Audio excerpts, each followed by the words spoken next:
அனைவருக்கும் ஸ்தோத்திரம். தொடர்ந்து இந்த தொடர் வேதாகமத்தில் நீதிமொழிகளின் புத்தகம் 23வது பகுதியை தொடர்ந்து வாசிக்க கேட்கலாம். நீதிமொழிகளின் புத்தகம் 23.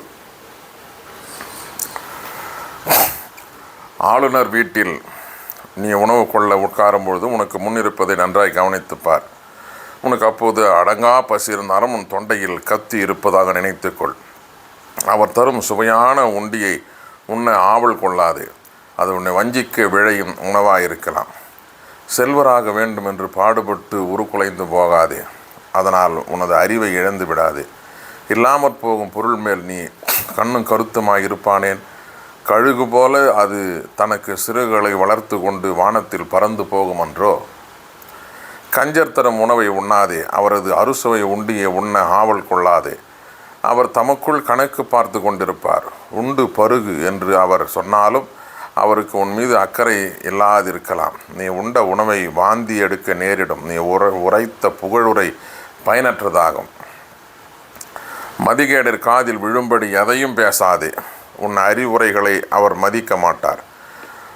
வழி வழி சொத்தின் எல்லையை மாற்றி அமைக்காதே.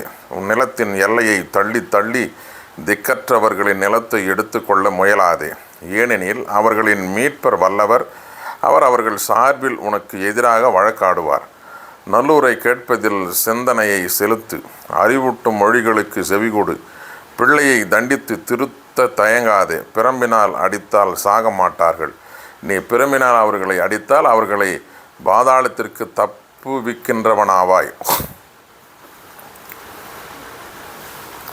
பிள்ளாய், நீ ஞானமுள்ளவனாயிருந்தால் நான் மனமகிழ்ச்சி அடைவேன். உன் நாவு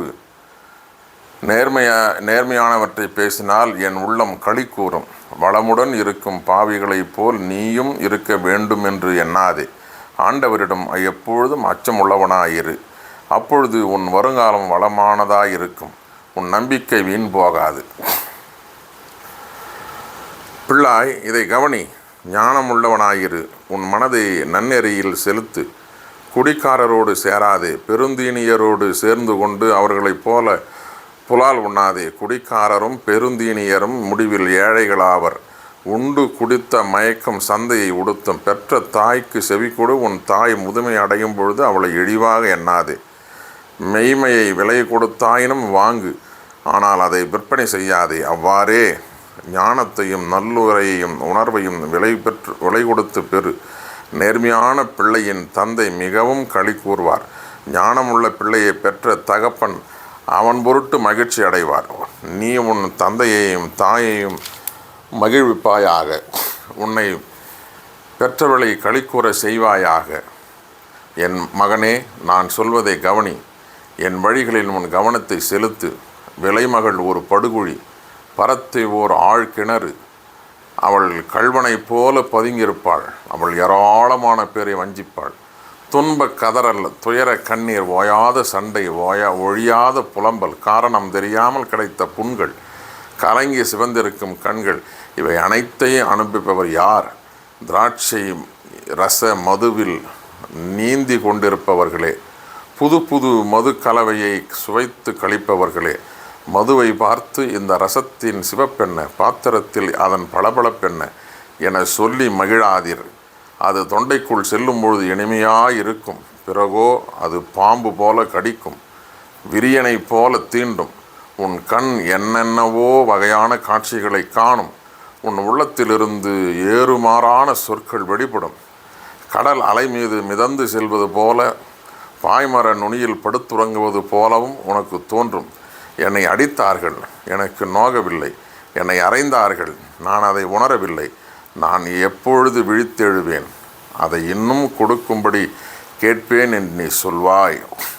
24வது பகுதியையும் தொடர்ந்து வாசிக்கலாம்.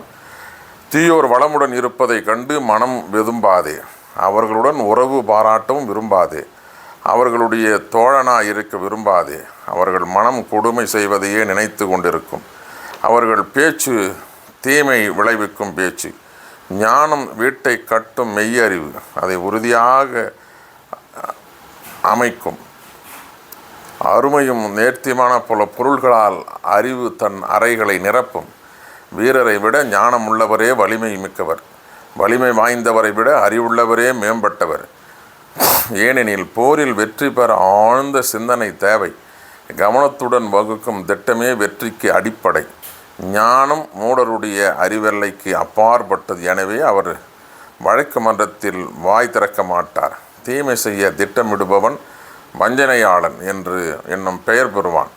மூடர்கள் பாவத்தை தவிர வேறு எதற்காகவும் திட்டமிடுவதில்லை. ஒழுங்கினரை மக்கள் அருவருப்பார்கள்.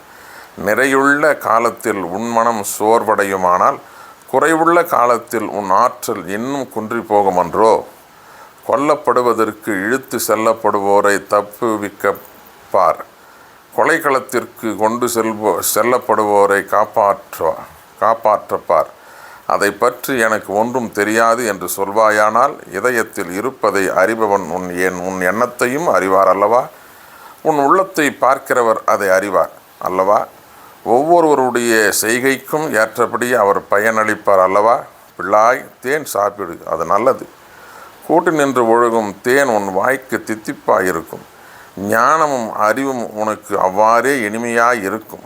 அவற்றை நீ அடைந்தால் முடிவில்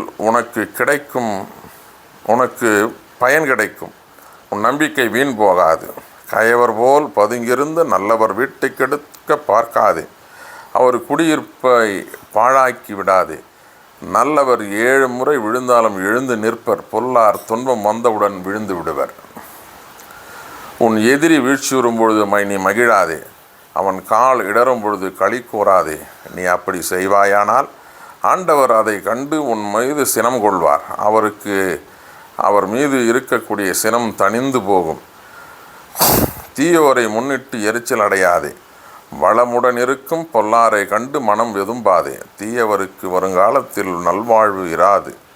ஏனெனில் பொல்லாருடைய விளக்கு அணைந்து போகும்.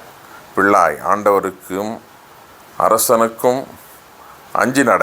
கிளர்ச்சி செய்வோரோடு உறவு கொள்ளாதே. ஏனெனில் திடீரென்று அவர்களுக்கு கேடு வரும். அந்த இருவரும் எத்தகைய கேட்டை வருவிப்பார்கள் என்பது யாருக்கு தெரியும்? பல்வகைப்பட்ட முதுமொழிகள், ஞானிகளின் வேறு சில முதுமொழிகள்.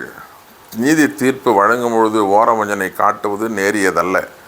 குற்றம் செய்தவரை நேர்மையானவர் என தீர்ப்பளிக்கும் நீதிபதியை மனிதர் சபிப்பர். உலகனைத்தும் வெறுக்கும். ஆனால் குற்றம் செய்தவரை தண்டிக்கும் நீதிபதிக்கு நலமுண்டாகும், நற்பேரும் கிடைக்கும்.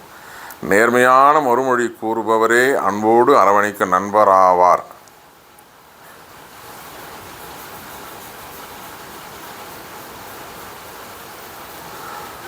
வாழ்க்கை தொழிலுக்கான முன்னேற்பாடுகளை செய்.